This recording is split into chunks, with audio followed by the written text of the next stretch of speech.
Almost 200 executions were carried out in Iran this year, 26 during the month of March alone, and last year that figure was as high as 740. Those numbers, according to activists speaking here at the European Parliament in Strasbourg. They say the international community's silence over Iran's violation of basic human rights is deafening.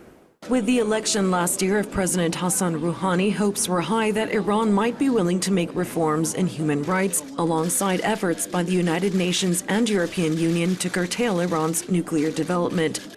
But so far there have been few. The main reason I came to the European Parliament was because the nuclear talks have overshadowed the human rights situation in Iran, and people are forgetting how much human rights are being violated.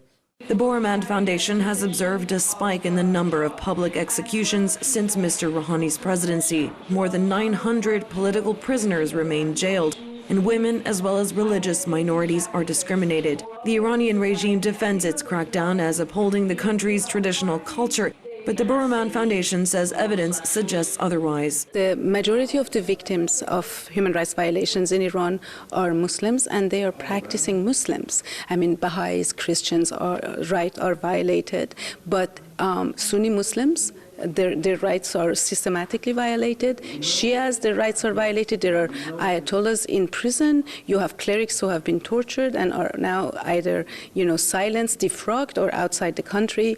A lot of people have been killed. This is not a matter of culture. This is a classic case of an oppressive government that silences its people. The West has struggled to get Iran to open up about human rights. The United Nations Human Rights Envoy has been denied access, prompting EU attempts to now re-engage with Tehran in the same way it tried with President Khatami in 1997. The leader in Iran is the one with the real power, not the president. And we had another reformist leader, President Khatami, who in the past made a lot of promises, but in the end was not able to bring about much change. And Mr. Rouhani, for the same reason, will not be able to implement a program. European lawmakers want to keep up pressure, even suggesting the setup of a formal dialogue on human rights with Iran and an EU delegation to the country. As the West steps up political and economic engagement with Tehran, human rights activists say this is the time to make demands.